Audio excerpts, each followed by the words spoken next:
Alors pourquoi parle-t-on du DPE actuellement? Parce qu'il y a eu une modification majeure qui a été apportée au DPE. On a changé sa méthode, on a changé le calcul qui peut être fait, on l'a fiabilisé et on l'a rendu plus fort. Avant, il ne s'agissait que d'une information qui était donnée lors d'une location ou lors d'une vente. Maintenant, c'est un véritable diagnostic qui a une valeur juridique véritable.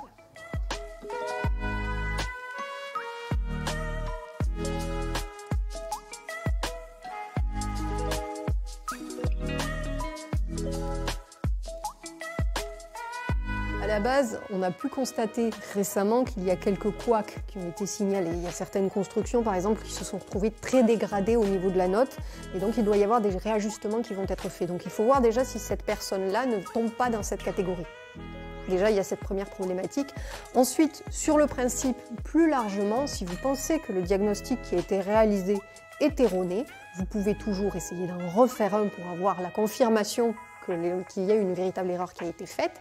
Et si vous êtes mécontent, vous pourrez vous retourner contre le diagnostiqueur et engager sa responsabilité.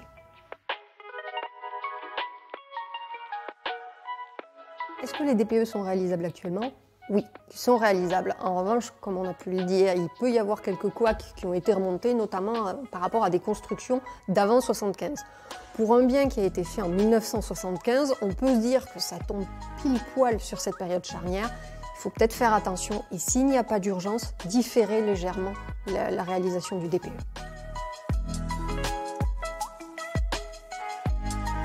Les logements non soumis au DPE, ça existe. Il y a une petite liste limitative qui est prévue dans le Code de la construction et de l'habitation. Je pense par exemple aux petits chalets, ce genre de choses. Ça a un aspect construction provisoire ou bien des bâtiments qui n'ont pas vocation à être habités longtemps. C'est quand même un cadre très précis, très délimité. Et c'est quand même des exceptions au principe. L'idée, c'est que le DPE doit être réalisé. Donc, à la base, si on vous dit c'est non soumis au DPE, il faut bien vérifier que le bien est véritablement concerné par la liste des exceptions. Et si ce n'est pas le cas, il y a sans doute une embrouille.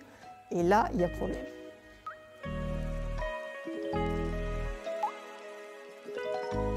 Alors, vous allez peut-être être surpris, mais il existe des simulateurs en ligne pour le coup. Alors après, c'est un petit peu comme pour tout, il faut faire attention du simulateur que l'on peut consulter.